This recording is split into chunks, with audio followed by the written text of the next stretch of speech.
Nama saya Muhammad Zuri bin Bacok. Saya adalah guru di Sekolah Seni Malaysia Johor.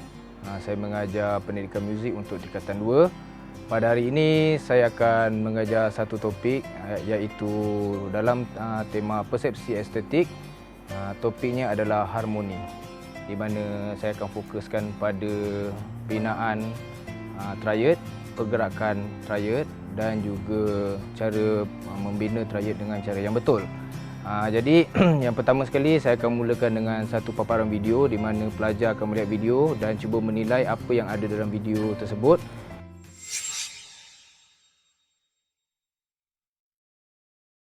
Sebelum kita pergi kepada topik yang saya ingin ajar hari ini, yang pertama sekali saya minta pinjamkan telinga anda semua. Sebab ada satu paparan video dekat depan. Saya nak awak dengar dan melihat apakah video yang saya berikan.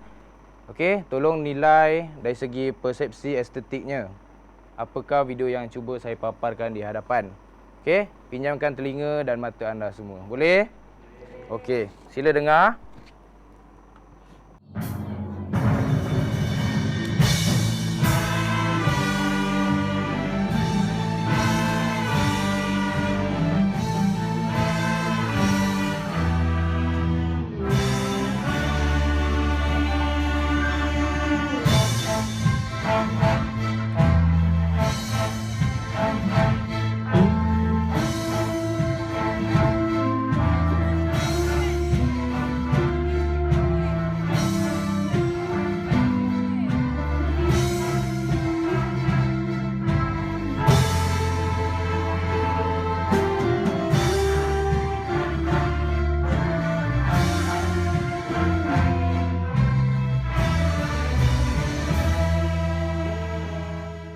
Anda dah lihat visual dekat depan, satu video.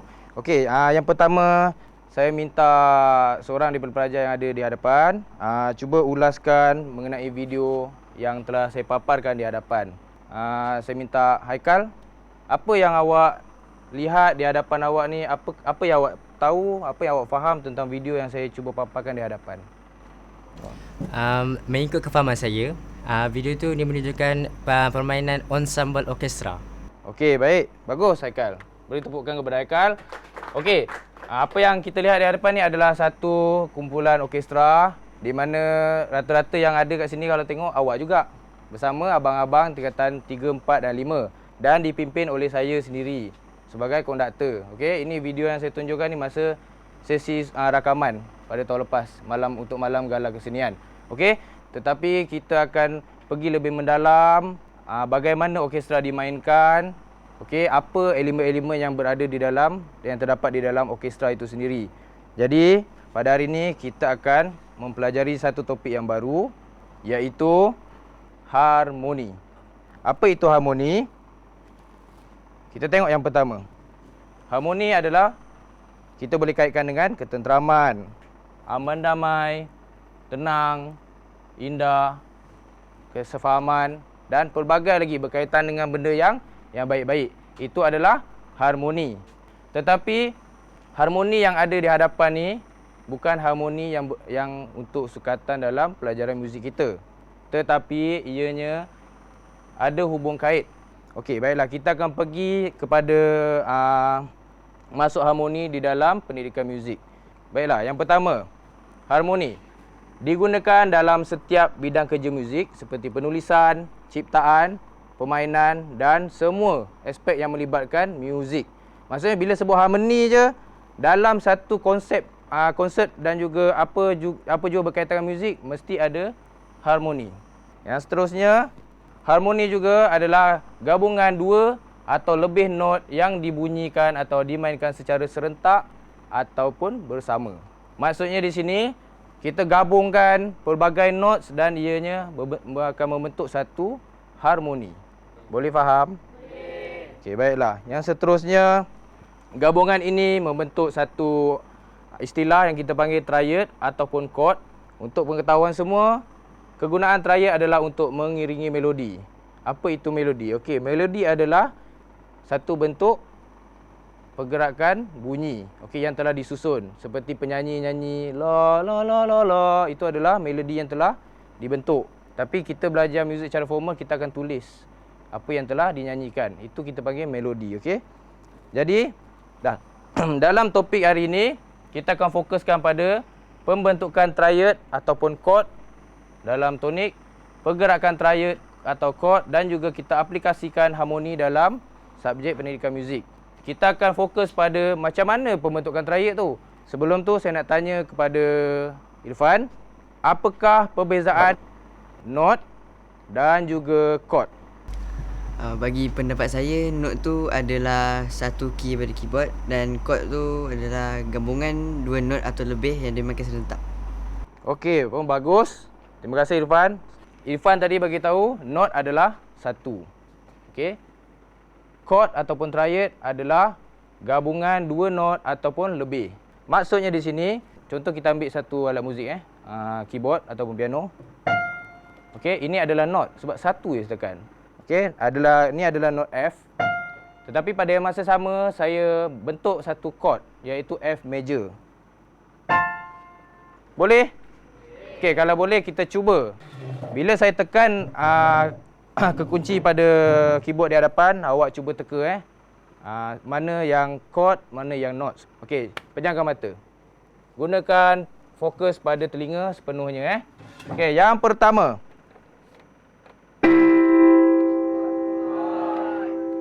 Chord, betul? Siapa jawab note? Ada? Tak ada Yang kedua. Okey, yang ketiga.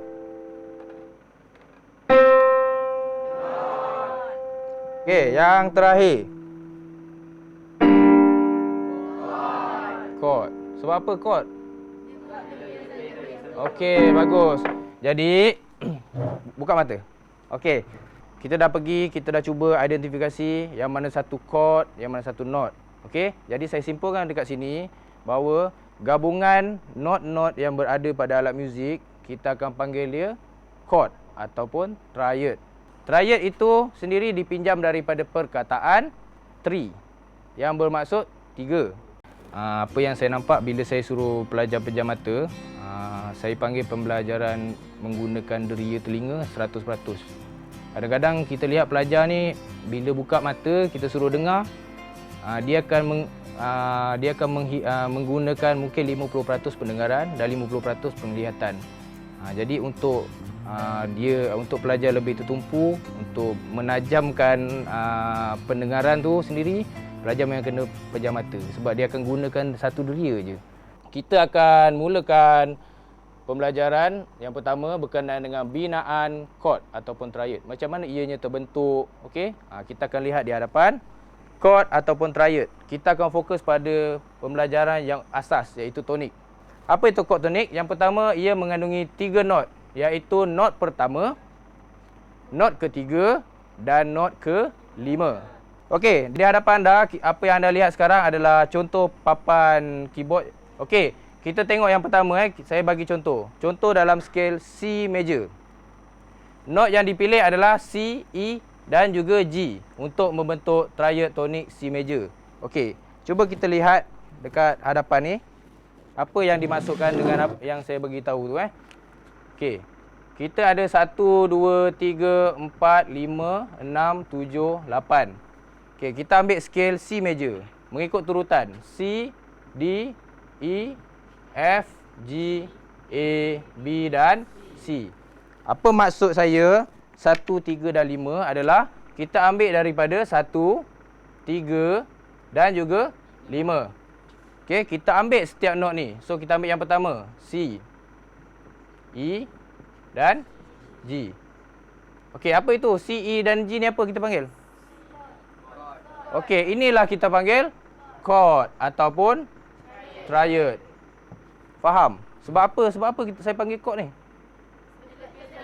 Ya, sebab lebih daripada 1. Bagus. Okey. Ini contohnya adalah untuk C major. Seterusnya kita tengok di hadapan awak. Ini adalah penulisan dalam skor. Okey. Jadi yang pertama tengok sini. Penulisan untuk C major. C, E, G. Nampak? Yang kedua, D minor. D, F, A. Okey, cuba sebut. Kita sebut laju sikit Okey, E major. F major. G major? GC, siapa sebut GC? Okey, kalau sebut GC, GC tu maksudnya C tu adalah note yang keberapa? G, A, B, C. C tu note keberapa? Boleh guna? Tak boleh untuk triad tonik tak boleh sebab kita fokus pada 1, 3 dan 5. Okey, seterusnya A minor. A, C dan E. Seterusnya semasa langkah pertama saya akan terangkan berkenaan dengan harmoni, maksud dan juga definisi harmoni itu sendiri. Kemudian saya akan cuba kaitkan apa elemen yang berada dalam harmoni secara teori, dan pelajar akan belajar cara membina.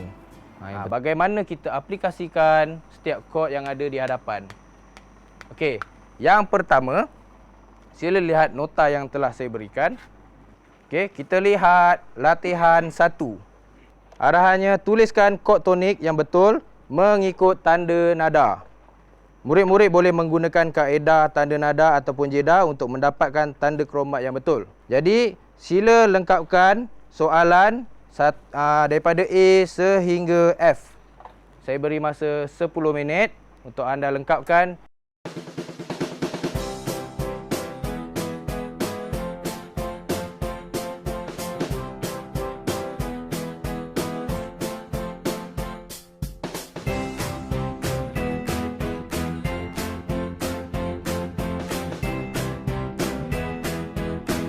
Pastikan tanda kromatnya betul. Tanda nada yang awak isi tu.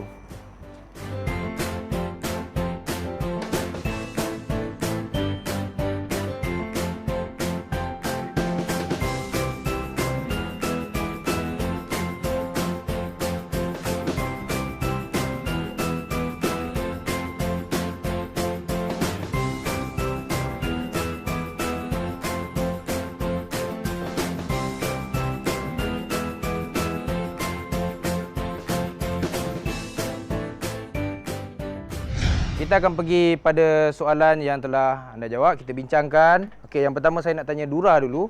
Kita akan pergi kepada soalan C, iaitu soalan aras tinggi atau kita dah dikenali sebagai kebat. Okey, soalan yang C. Semua lihat soalan C. Nyatakan kod E major. Apakah binaan kod triad tonik untuk E major? Jawapan bagi soalan C adalah not pertama E, not ketiga G sharp dan not kelima B. Betul tak?